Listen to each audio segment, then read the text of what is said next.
Bem-vindo ao divã, uma catarse menos um trauma na sua vida. Começa bem. Eu tô sempre guardando meus tópicos, né, pra falar aqui, porque eu acabo esquecendo tanta coisa pra processar que às vezes meu cérebro, se eu não tiver uns tópicos específicos pra abordar, ele acaba embolando tudo, né? Inteligência como problema neurológico. Tá, como passou esse tempo todo e eu falando, repetindo sobre o TEA, sobre o autismo, sobre a sintomatologia com a minha família, com meus amigos próximos, com as pessoas do meu trabalho e as pessoas do meu trabalho em geral desacreditando, porque primeiro que eles são o ser humano médio é burro.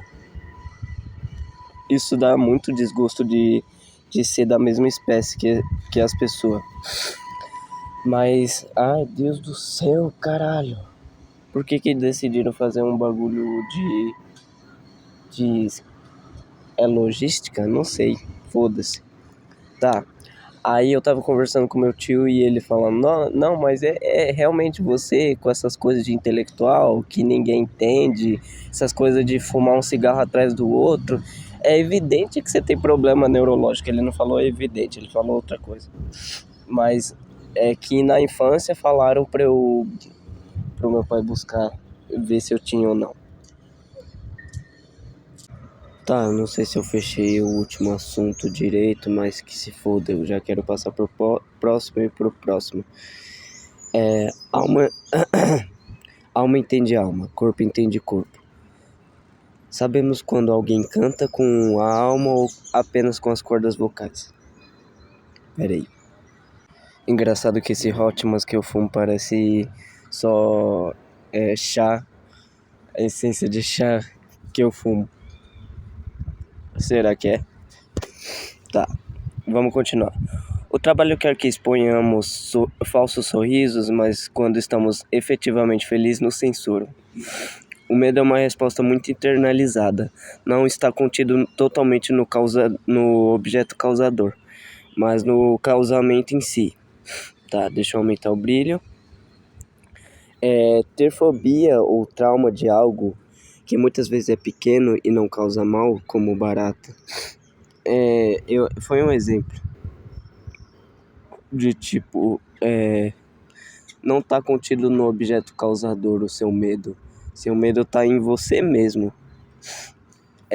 Só que lançado para outra coisa. A pessoa que olha para bundas na rua vê o próprio desejo através de algo que não é o próprio desejo. Essa frase é boa, né? Eu vejo o meu desejo através do que não é o meu próprio desejo. Porque quando eu desejo algo, esse algo não é o meu desejo. Ele é como se o desejo fosse múltiplo, né?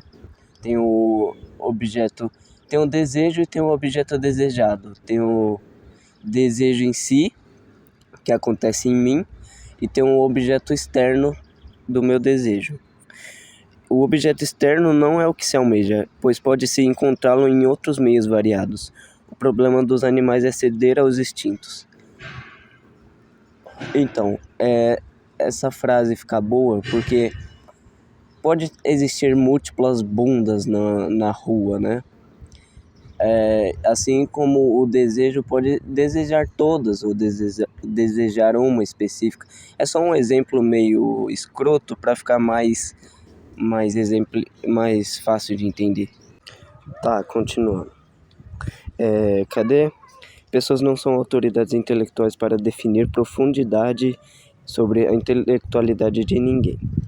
Tá, antes de passar para os próximos tópicos, eu queria falar de uma poesia que eu escrevi há algum tempo, tipo coisa de, eu acho que foi em 2023, bem no comecinho, eu acho, talvez.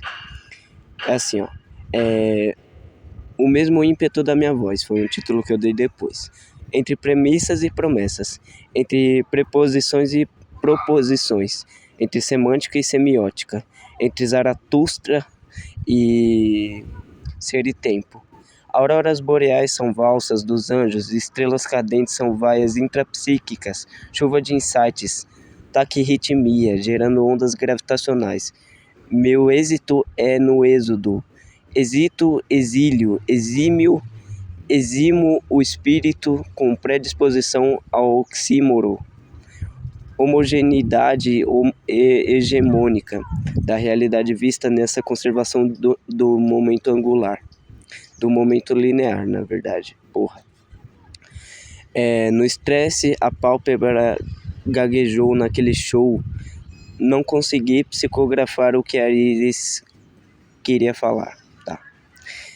Estamos na sombra de Deus, pois desejamos a vida, quase como uma necessidade. E no ventre do desejo a ambivalência, no feixe da contradição da dualidade múltipla, do eu na minha unilateralidade física.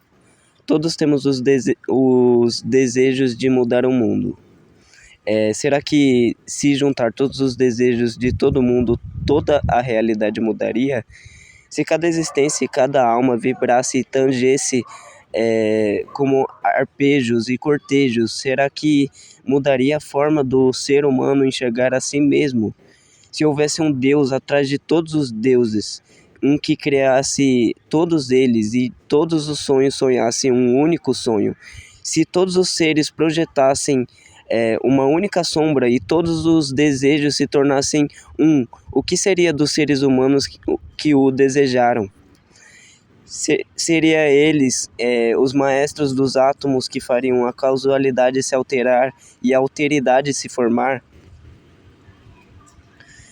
Eles nunca vão ver do que eu sou capaz, se não ler o que está dentro de mim. Não importa o que está na lápide, a frase não tem o mesmo ímpeto da minha voz. Eu fiquei mal, mas não posso me prender a todo fim que acontece na minha vida. Se caso esse fosse meu desejo, eu estaria bem atrás do que eu sou agora e do que eu serei. Eu já fui um fragmento do sol. Só porque você foi pó de estrela não significa que eu deva ficar viciado em você e sofrer por abstinência da sua reação química. Meus olhos não mereciam poder olhar para você, mesmo que eles apenas me mostrassem um amontoado de átomos. Teus narcóticos de magnedoses plasmáticas, vejo e sinto seres escalando a minha espinha dorsal, afetamina intrincado nas bases nitrogenadas, sativa bélica e índica no espírito, voluntário do desvario volúvel, ilusão como objeto da fragmentação, da falta. O vazio existencial é tão somente uma ilusão tentando ganhar vida, Tupá. Ao sair da caverna, entra em teu interior. Ao fechar os olhos para as sombras, ilumina-se. Tá, agora que foi. Queria falar das coisas. Eu tenho um prejuízo social, não sei identificar exatamente o que as pessoas pensam e o que elas expressam. Pergunto por que as pessoas riem, mas eu também rio sozinho por coisas da minha cabeça. Eu sempre evito contato social, mas não tenho dificuldade. Não gosto de esportes e jogos sociais. Sempre crio scripts mentais. Tenho estereotipias como balançar os pés e as mãos, cruzar e entrelaçar os dedos, morder coisas não comestíveis, plásticas. Eu pegava o forro debaixo da cadeira, feita de TNT preto, e ficava passando repetidas vezes debaixo do nariz, quando eu era muito criança. Sinto muita dor quando escovo o cabelo ou vou cortar num cabeleireiro. Ouço o mesmo álbum tem 4 anos e vejo os mesmos filmes e animes toda vez. Joguei os mesmos jogos 500 vezes, tipo Castlevania e Pokémon Fire Red. Teve uma vez que eu chorei porque a minha tia estava falando alto com meus primos.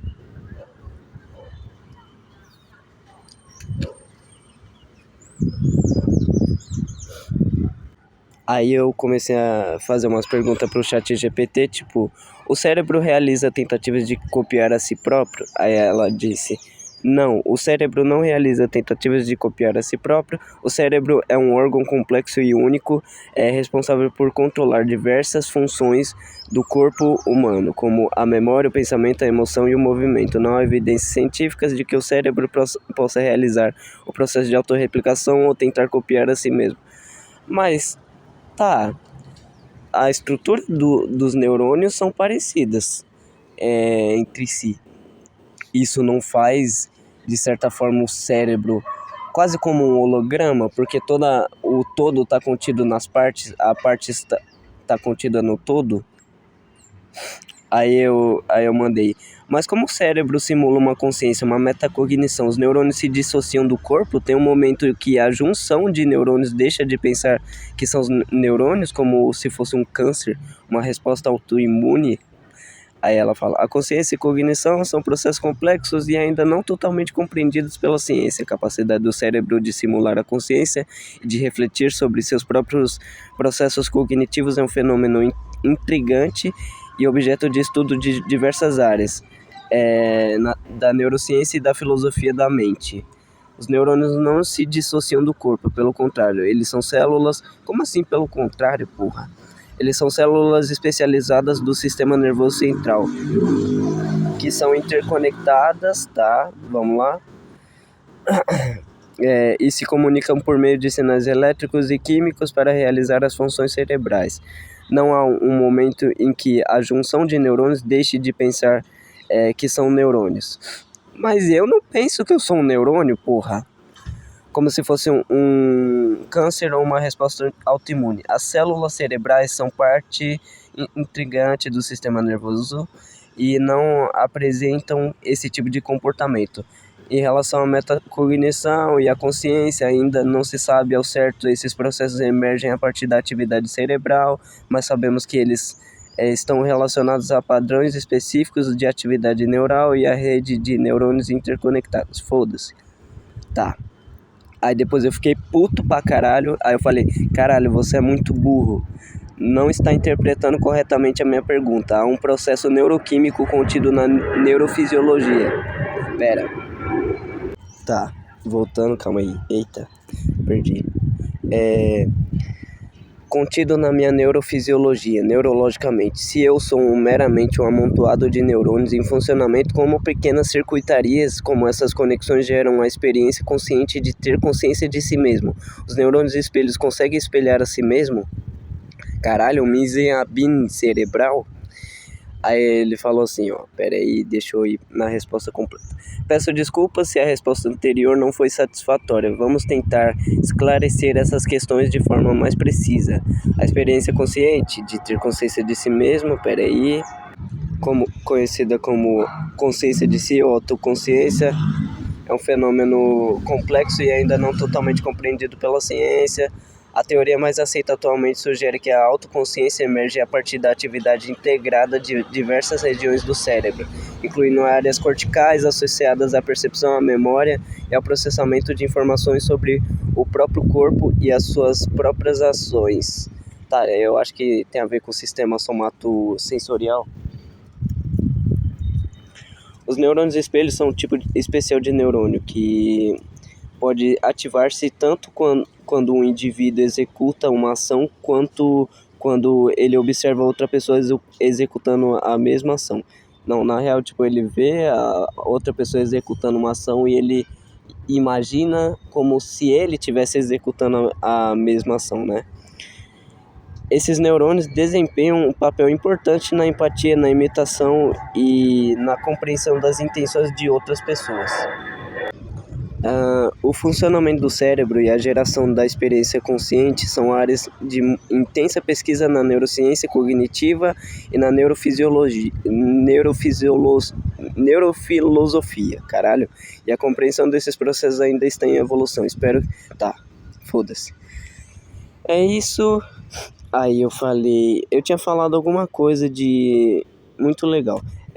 O corpo orgânico rejeita implantes biônicos? Aí ele respondeu, na maioria dos casos, o corpo humano pode rejeitar implantes biônicos como resultado de uma resposta imunológica. O sistema imunológico pode identificar os implantes biônicos como corpos estranhos e tentar combatê-los. o que leva à inflamação, dor e até a mesma falha do implante. No entanto, os avanços na tecnologia médica têm permitido o desenvolvimento de materiais biocompatíveis, que são menos propensos a serem rejeitados pelo corpo. Além disso, os médicos podem prescrever medicamentos imunossupressores para ajudar a prevenir a rejeição de implantes biônicos em certos casos. Tá. E a interface cérebro-máquina que fez um menino paraplégico fazer um gol com um exoesqueleto. Sim, a interface cérebro-máquina é uma tecnologia cada vez mais avançada que permite a comunicação direta entre cérebro e dispositivos tecnológicos, como exoesqueletos. Essa tecnologia pode ser usada para ajudar pessoas com deficiências físicas e controlar próteses e dispositivos assistivos, de assistente, né? Do verbo de assistir. Não, caralho. Permitindo que realizem tarefas que antes eram impossíveis para ela. Tá, agora eu quero saber qual que é o verbo? Não é um verbo, então. Na verdade é um verbo, né? Porque implica numa ação. Os verbos auxiliares são verbos que ajudam na conjugação do outro verbo, chamado de verbos principais. Foda-se. Tá. Mas eu quero saber especificamente o verbo assistente. Qual verbo? Ah, meu Deus. É foda, porque ele... Não é verbos auxiliares, seu filho da puta burro. Ah, tá. Deve ser o verbo auxiliar, né? Tá bom. Auxiliar, assistente. Assistente. Mas muda muito. Não, assistente não é o verbo, mas sim um nome e um adjetivo. Ah, sim. Puta. Caralho, é verdade. Eu sou muito burro. Um adjetivo, tá? Mas se eu falo eu sou assistente, eu tô me auto-adjetivando. Tá bom. É um nome. Mas é um substantivo? Não, né? Assistente não é um substantivo. Deixa eu ver. Adjetivo, substantivo masculino. Sim, ele é um substantivo. Tá bom. Voltando pro bagulho. No caso específico, tá. Permitindo que realizem tarefas que antes eram impossíveis para elas. No caso específico do menino paraplégico que fez o gol utilizando o exoesqueleto controlado por uma interface cérebro-máquina, essa conquista é um exemplo impressionante do potencial dessas tecnologias para melhorar a qualidade de vida de pessoas com limitações físicas. Porém, é importante ressaltar, foda-se. Tá, o bagulho que foi o Miguel Nicoleles, um brasileiro que conseguiu fazer essa façanha, né? Vasopressina. Eu tava pesquisando sobre vasodilatação e vasoconstrição. Tipo, a vasodilatação, ela pode provocar uma arritmia, basicamente. E a vasodilatação é uma dilatação, né, dos vasos sanguíneos, enquanto a vasoconstrição é o contrário, é uma constrição.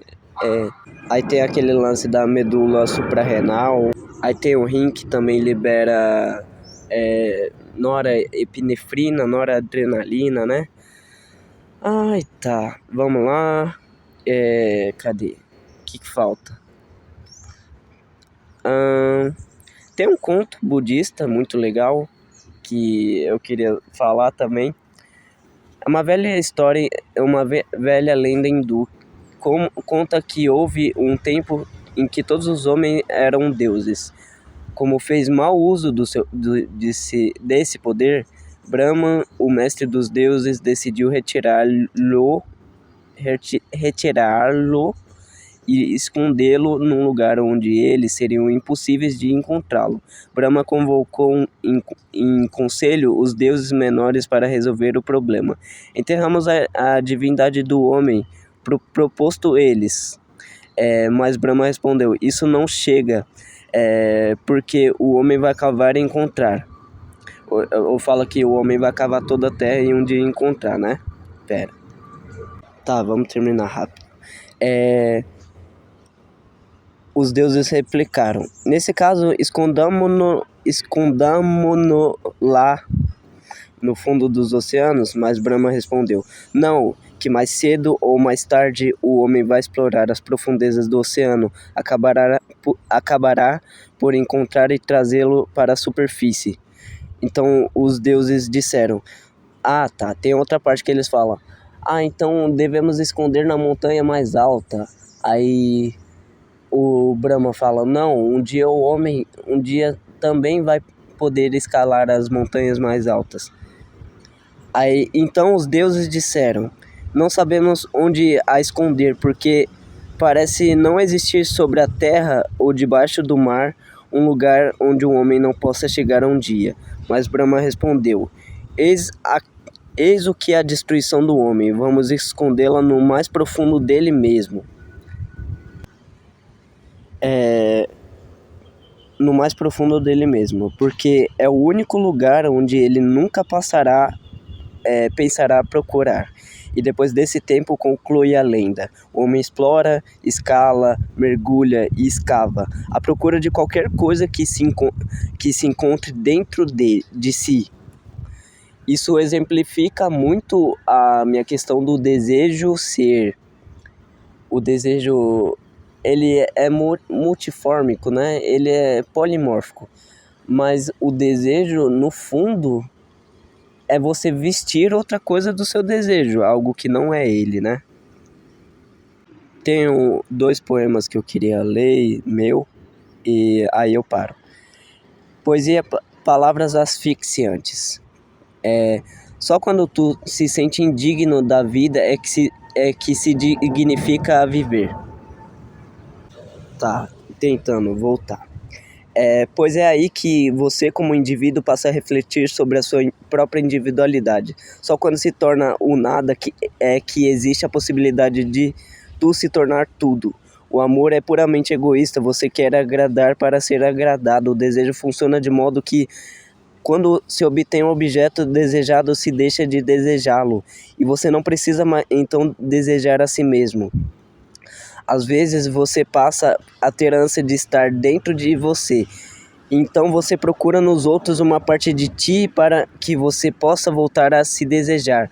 Em seu dorso há um desejo embrionário de voar, de estender suas longas asas, de serem envolvidas pelo ar da percepção solitária. É o vazio insaciável que reside na alma de cada indivíduo que é impelido por ele a realizar os seus sonhos, seus objetivos. Quando eu leio, estou me vestindo de conceitos, e quando escrevo, estou me despindo deles.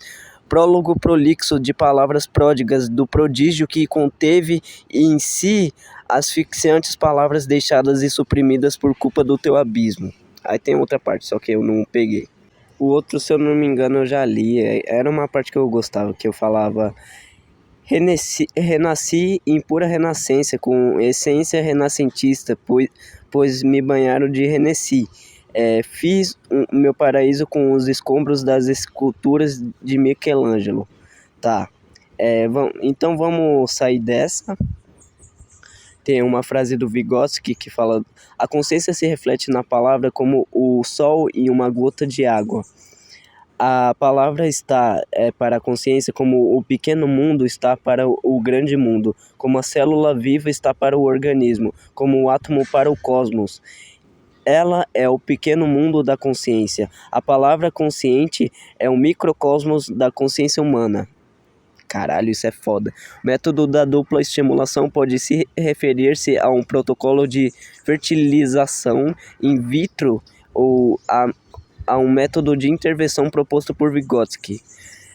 Tá, foda-se. É um método de intervenção que visa desenvolver a ação voluntária e a intenção do indivíduo. O método consiste em oferecer ao sujeito uma dupla série de estímulos sensíveis e verbais que funcionam como objetos mediadores de uma tarefa. A principal ideia do método é que, ao se deparar com situações problemáticas, o indivíduo buscam novas ferramentas psicológicas para resolvê-las. Tem o lance de fossilizado, está relacionado ao desenvolvimento desigual, quando há atrasos em alguns aspectos do desenvolvimento em relação aos outros. Sim, no caso, eu acho que de deficiência intelectual, autismo, retardo, essas coisas. Tá, foda-se. Tem o pseudoconceito, o desenvolvimento do pensamento por complexos culmina na formação do que Vygotsky denomina de pseudoconceitos, fases que marca o início da conexão entre o pensamento concreto e o pensamento abstrato de uma criança, um equivalente ao pensamento conceitual do adulto. Tá, foda-se. Vamos lá. Aí, a primeira vez que eu estudei sobre Vygotsky foi em 26/8/2021. Aí que eu escrevi assim: o psicólogo e pesquisador Levi Vygotsky, soviético, viveu a Revolução Russa de 1917. E naquele antro de ideias revolucionárias e também junto a isso, ele viu muita desigualdade, ele viu muito do sofrimento humano, ele viveu isso. E suas descobertas e seus achados científicos não poderiam ser nada menos que revolucionários. Ele é o fundador da psicologia histórica cultural. A ideia dele era ter uma psicologia científica. Sim, mas o Vondt, juntamente com o Titner, eu acho que eles pretendiam também lançar em Leipzig a psicologia científica, né? Começando pelo método de introspecção, essas coisas. Tá, agora vamos entrar em outro tópico, a gente já sai dele e vai para outro. Mas antes eu tenho que explicar que ontem eu trabalhei e depois eu fui fumar maconha e beber um pouco, e eu tava medicado um pouco com aquele meu remédio forte. Aí eu tive vários pensamentos. Aí a Angélica, ela postou nos status: não se afaste de mim achando que eu vou te procurar, porque eu não procuro ninguém, tá bom? Provavelmente não foi uma indireta pra mim, mas eu coloquei nos status. Vamos ver os meus status. Cadê? Aí eu falei aquela poesia, auroras boreais, tá? Aí eu falei: eu sinto demais, mas depois do desprezo eu não sinto mais nada. Pessoas vêm e vão e não são importantes. Só que é engraçado porque faz parte da minha natureza melancólica querer sofrer propositalmente, porque é o melhor estado de compor algo. As drogas só acompanham a valsa. Aí eu tinha colocado uma foto de um cigarro que ficou tipo pontudo, e eu coloquei ele de ponta cabeça e eu falei: isso é uma estalactite de fogo. Aí eu cheguei e fiquei brisando com o meu melhor amigo. Eu fiquei, tipo, cada vivência que nos compõe de significações, e se as pessoas que eu amei foram uma parte de mim, uma célula do organismo. Se as meninas que eu amei são uma parte de mim, assim como elas foram pra mim. Teve outros que foram delas e o que eles foram para mim. Caralho, que porra é essa? Tipo,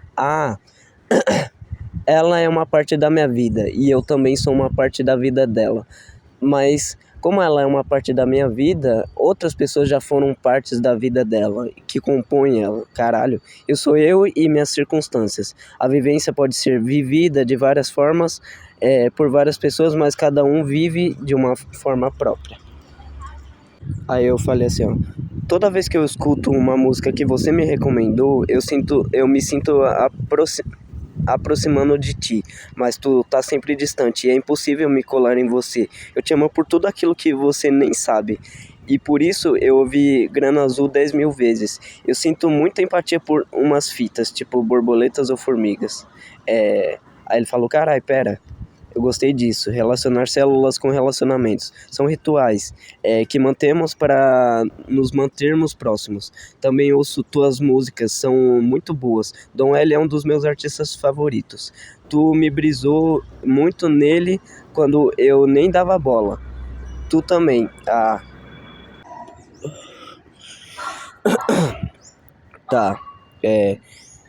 Eu realmente amei o Zin também. Eu repassar isso pra você também deve ter um valor artístico, ou do próprio conceito de arte. Células se multiplicaram. Zin tem milhões de acessos em cada trimestre de ano no Spotify. A cada A gente acompanhou um cara que tinha tudo para crescer e cresceu. É, e tu também, embora eu me sinta mal por não ter te apoiado quando tu mais precisou fazer o curso de administração, tu não ia estar estagnado no mercado sem plano para o futuro, mesmo tu tendo tudo para isso. Um dia tu vira gerente, mas vai valer a pena? Tu gosta de trabalhar no mercado? Tu devia escrever histórias. Um escritor, aptidão para isso você tem. Um filósofo 500 vezes melhor que muitos filósofos com diploma de hoje em dia. O Diógenes em miniatura da nova geração. Maldito.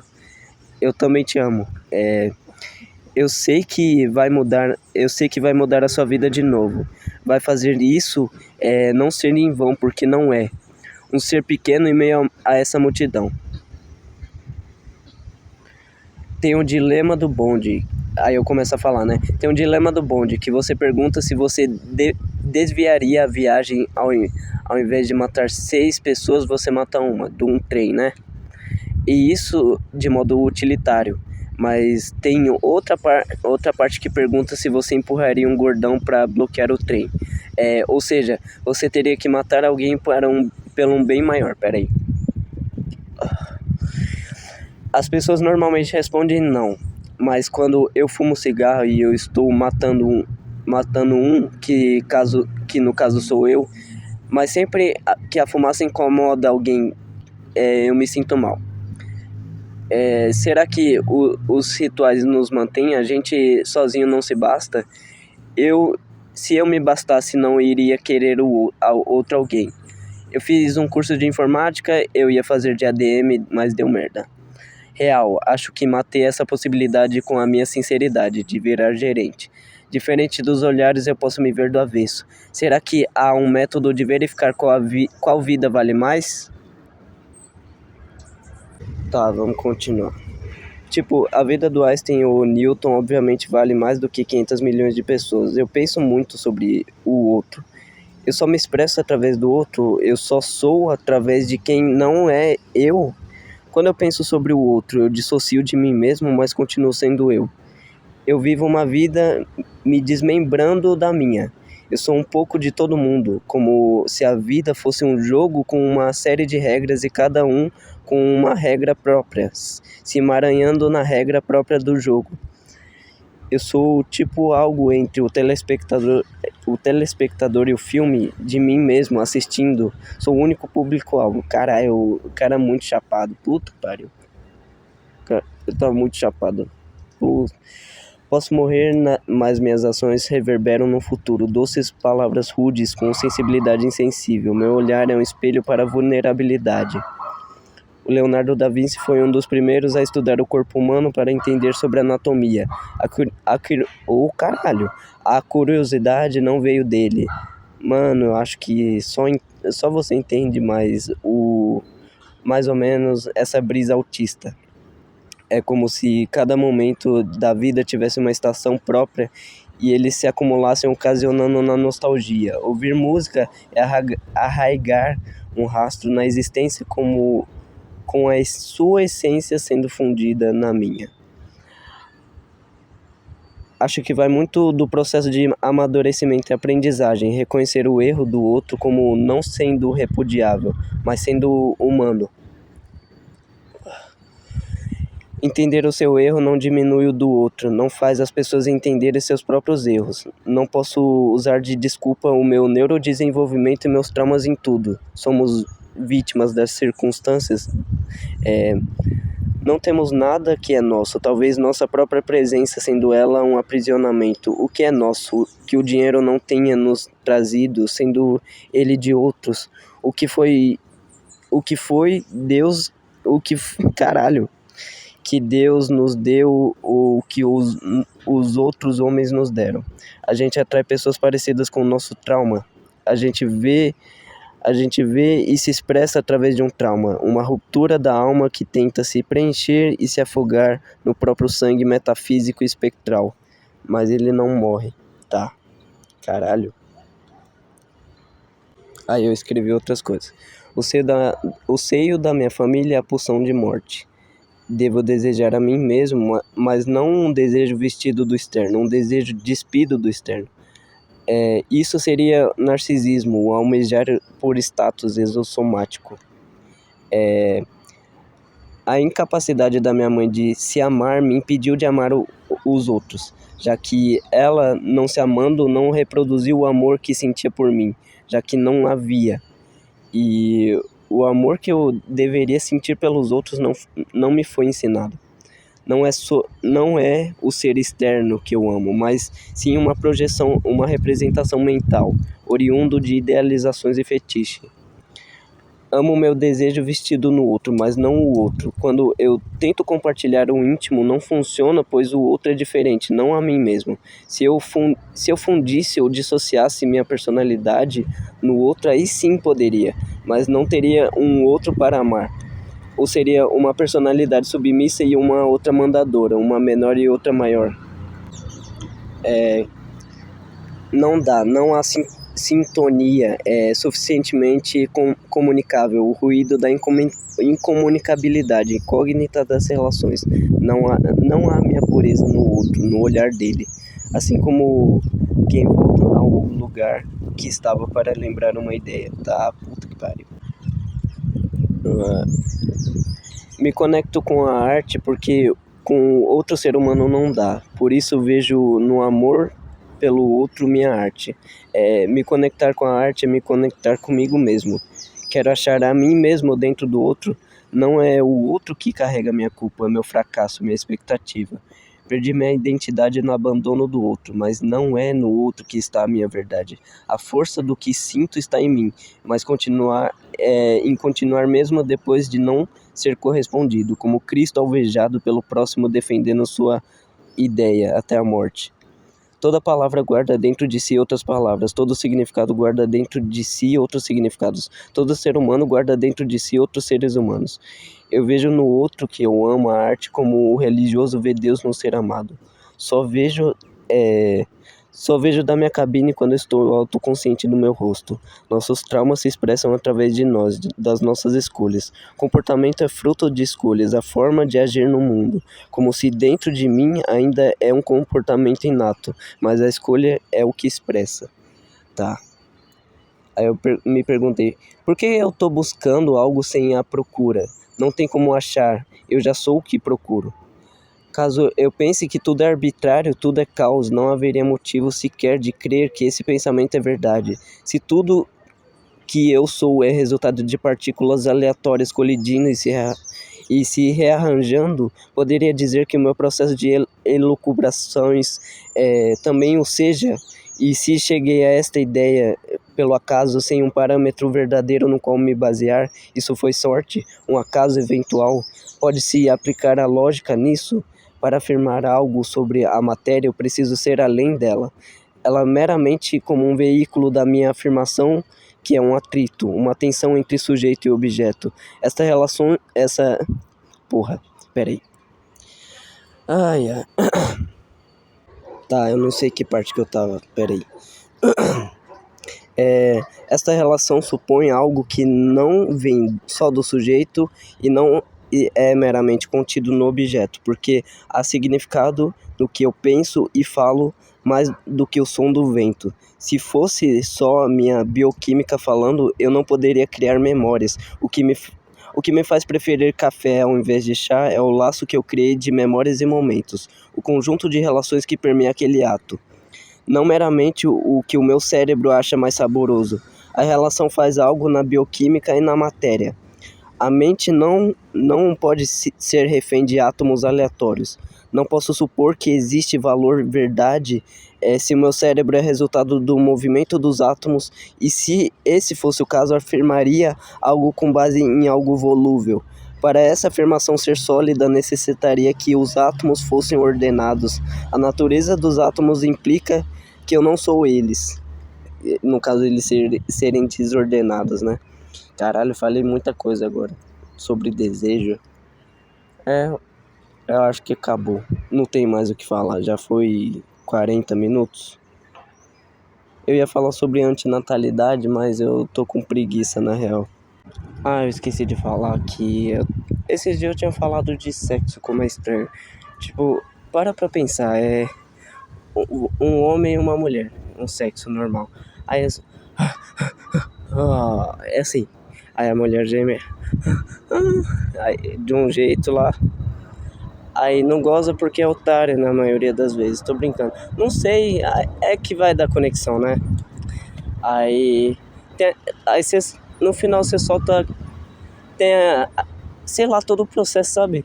Cãibra, tremidinha na perna, você tá fazendo o movimento da cãibra, aí depois você tem que ter um desempenho foda, aí depois, puta que pariu. Aí, é que vai idealizando toda a sua vida escolar, toda a sua vida adulta.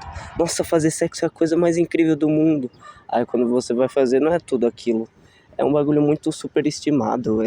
Eu não sei se é porque eu sou estranho e eu não sei, não sentir conexão. Todo mundo fala isso e realmente pode ser. Mas sei lá, eu acho estranho.